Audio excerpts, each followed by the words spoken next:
Latino voter turnout saw a solid increase in 8 states, according to new analysis. New data analysis shows a greater increase in Latino turnout in 2018 from 2014 in 8 states that were reviewed. The data compiled by LPPI show that Latinos turned out in historic numbers and the largest growth in ballots cast occurred in majority Latino precincts, according to they provided exclusively to NBC News.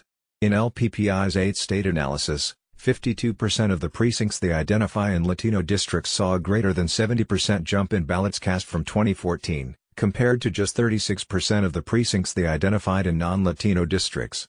The 8 states that were analyzed were Arizona, California, Florida, Nevada, New Mexico, New Jersey, New York, and Texas.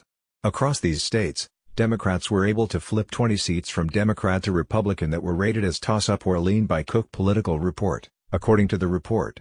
A previous report on early vote turnout presented by the Democratic Congressional Campaign Committee showed that Latino early voting over the 2014 primary election.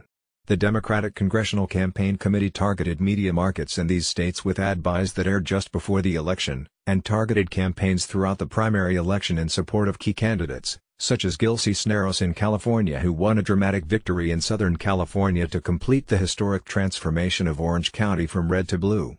Of particular interest to organizations like the DCCC, the LPPI data suggests that districts that had a greater share of Latinos also exhibited higher levels of turnout, meaning that there is little doubt that Latino exuberance helped Democrats in their targeted districts.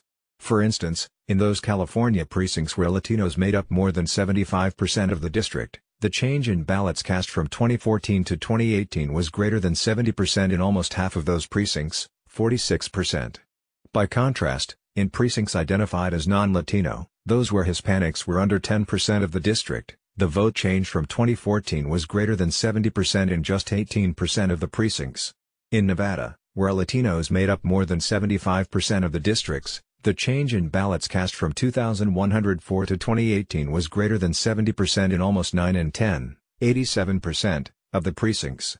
In non-Latino districts, just 26% of those precincts saw a greater than 70% increase in ballots cast. In an email exchange, Sonia Diaz, the founding director of LPPI, said, "Our research makes clear that Latino voters directly influence the outcome of almost half of the Democratic pickup in the House.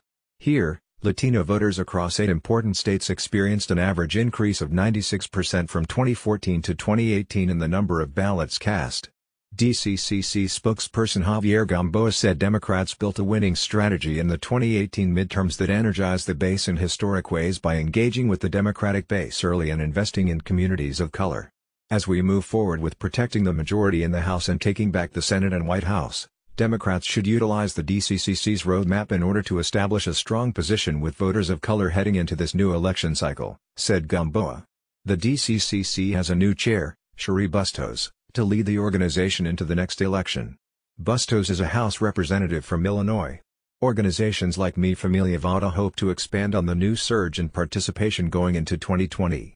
Ben Monteroso, the executive director of Mi Familia Vota said, "In 2018 we launched a large-scale campaign to mobilize Latinos called USA to Poder," he said. "Our campaign is not a one-time effort. Securing Latino voters in 2020 requires investing in our community now." He said it's important to put pressure on officials and organizations to focus resources on Latino mobilization and engagement. NBC News contributor and political scientist is an associate professor and chair in the Department of Politics and International Affairs at Northern Arizona University.